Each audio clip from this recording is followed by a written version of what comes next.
नर हो ना निराश करो मन को, नर हो ना निराश करो मन को। इन पंक्तियों से शुरुआत कर रहा हूँ साथियों। राष्ट्र कवि मैथिली शरण गुप्त जी की ये कविता है। जब निराशा घेर ले, परेशानियाँ आ जाएं, हम जीवित हैं, हम तब तक परेशानियों में से जूझेंगे जब तक हम जीवित हैं। परेशानियाँ जीवित व्यक्तियों के भाग्य में आती हैं, मरे हुए के भाग्य में कुछ नहीं आता। तो कुछ एक मोटिवेशन जो मैं पढ़ रहा था, पढ़ते पढ़ते मुझे लगा कि कुछ पंक्तियाँ मुझे उनमें से अच्छी लगी, मैंने नोट करी, अपने साथियों के बीच में रख रहा हूँ। क्योंकि मेरे पास कई चीज़ों के लोग आते हैं जो कहते हैं परेशान है। तो इस दुनिया में हर आदमी परेशान है।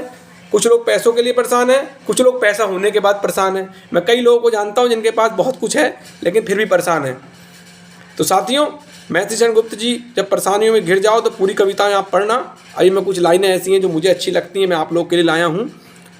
नर हो ना निराश करो मन को, नर हो ना निराश करो मन को, कुछ काम करो, कुछ काम करो, जग में रहकर कुछ नाम करो।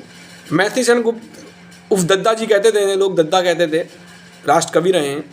जब घोर निराशा में आप हो तो इन कविता को जरूर पढ़ लेना। पूरी कविता आपको गूगल में मिल जाएगी।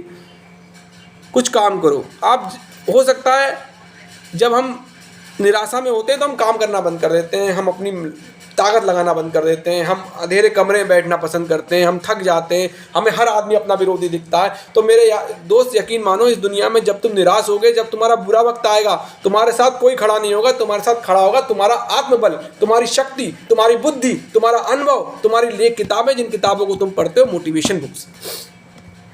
अच्छे अच्छे लोगों को पढ़ना सीखो, खुद के अंदर झांको। कोई मदद नहीं करता इस दुनिया में। अगर आपको लगता है कोई आपकी मदद करने को आएगा तो क्यों करेगा यार, वो खुद इतना परेशान है, वो तुम्हारी मदद क्यों करेगा। अपनी मदद खुद करो, और जो अपनी मदद करता है ईश्वर भी उसकी मदद करता है। ये बिल्कुल सत्य है। ये जन्म हुआ किस अर्थ हो, समझो जिससे ये व्यर्थ ना हो। आपको पता है हमारा जीवन क्यों आया? हमारे जो ग्रंथ हैं वो बताते हैं कि हम लोग जो यहाँ पर पैदा हुए, कितने जन्म लेने के बाद हमें ये मनुष्य का शरीर मिला। कभी भेड़ बने, कभी बकरी बने, कभी कुत्ते बने, कभी कीड़े बने।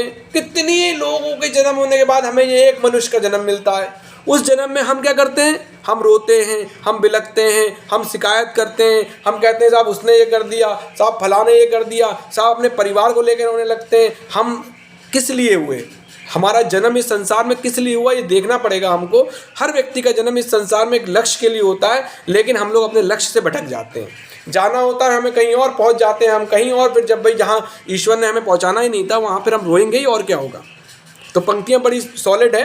ये जन्म हुआ किस अर्थ हो, समझो जिससे ये व्यर्थ ना हो। प्रभु ने तुमको दान किए, प्रभु ने तुमको दान किए, सब वंचित वस्तु विधान किए। आपको पता है हमारे पास वो चीज़ें हैं जो किसी के पास नहीं है। ये आँखें, ये जीभ, ये बुद्धि, ये इतना बढ़िया शरीर, सब कुछ तो है आपके पास। ईश्वर हर किसी को ये चीज़ें नहीं देता। और जब उनने हर वो चीज़ तुम्हें दे दी जो किसी को नहीं दी, उसके बाद भी हम निराश हैं, हम थके हुए हैं। कोई बात नहीं, कोई ज़िंदगी चला जाता है, जाने दीजिए।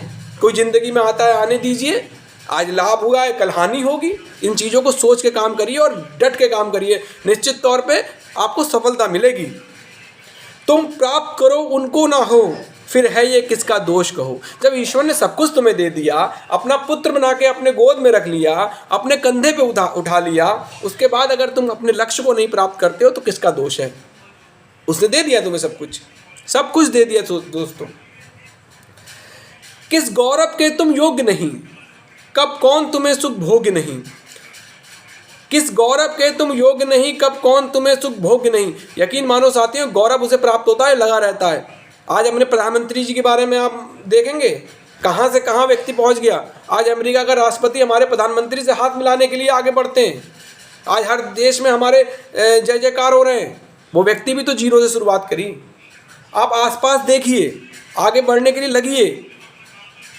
किस गौरव के तुम योग नहीं, तुम्हें सब गौरव प्राप्त होंगे, मुझे सारे गौरव प्राप्त होंगे। बस ईश्वर की शरण में जाओ। जन हो तुम भी जगदीश्वर के, तुम जो हो वो परमपिता परमेश्वर के पुत्र हो, और परमपिता परमेश्वर का पुत्र कभी हारता नहीं। तो साथियों, ये पंक्ति पूरी कविता पढ़ना, मज़ा आएगा। नर हो ना निराश करो मन को, ये कविता आपको मिल जाएगी। और समस्त मित्रगणों का दिन अच्छा हो, शुभ हो। इसी तरीके से ऊर्जावान रहें, बलवान रहें। धन्यवाद।